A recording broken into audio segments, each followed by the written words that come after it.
everyone in Blogland. Today I want to show you how to make a rosette. Kind of like the ones I have in my Etsy shop, Cocorosecouture.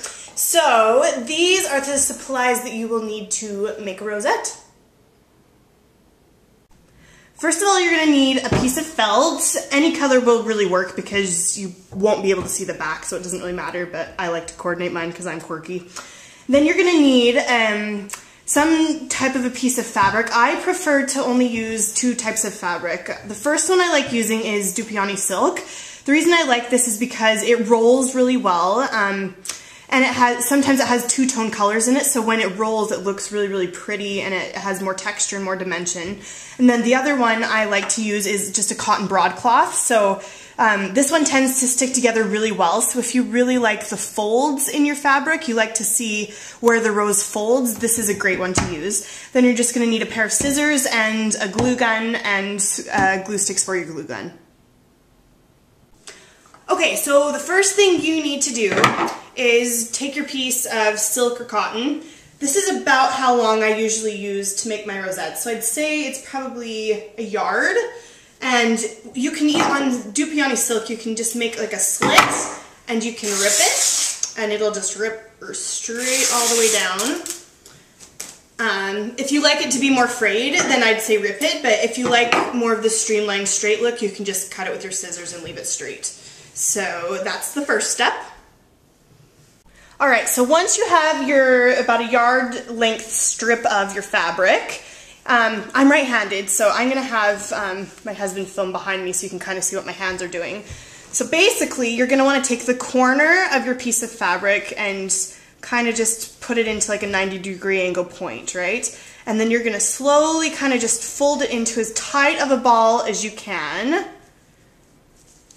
This is so your middle will stay secure. So once you have it, so it kind of looks like this, that's what it looks like on both sides. Then you're going to put a little dab of glue. This is important because it keeps the rosette together.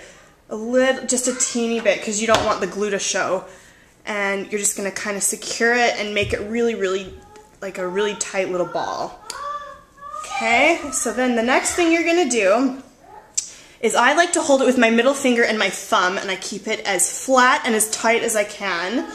And with one hand, I turn the fabric as I turn the rosette. So this turns right, and I flip it.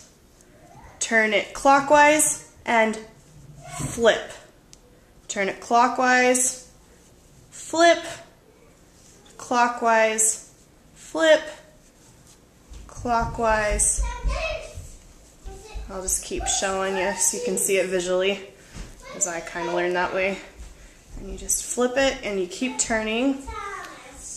And eventually you're going to get to a point where you don't need to use your thumb and your middle finger anymore. So I just kind of use the back of my hand and just make sure that you roll it as tight as possible because that's what's going to give you all the layers of texture in there instead of it having it look like it's slowly falling apart. So keep holding it tight. Grab this as tight as you can. Flip and turn. Flip and turn. And somewhere in the middle, I usually put like a little other dab too because I just want it to be extra secure. And then push it down, flip, flip it, flip, flip, flip. Okay, so on the end part, what you're going to do is you're going to put a dab of glue on that end little piece. Whoops. You can kind of see right there. And then you're going to flip it behind so it doesn't show the edge. Okay, so that's kind of what the back is going to look like once you have the back glued and rolled to the back. So then the next step is you're going to take your glue gun, start in the very center. Just kind of make sure that you get everywhere that those folds are because that's what's going to make your rosette stay together. Okay, so once it's around all edges, I just stick it on a piece of felt and kind of just smash it with my hand. And then to make sure it's really, really on there and it's not going to unravel from the outside, I kind of just lift up the edges on the sides. Whoops. And sometimes if there's a glob, I just push it on the rest of the felt so it's not a huge mess of glue. Push it under. And you're going to press it and even those out to the side. And it won't matter if it gets on the felt because you're going to cut around it anyway. So like just teeny little edges, make sure that they're really on there. Push it down. Push it down. And there's your rosette. So then all you're going to do after that, take your pair of scissors, trim around the outside. And then if you want to, Dupioni is a naturally fraying silk, so you can just kind of trim the excess edges if you don't want it to fray. Some people like the frayed look. I kind of do. I think it's kind of cool, but sometimes you have to trim it so it doesn't look too hairy. And then after,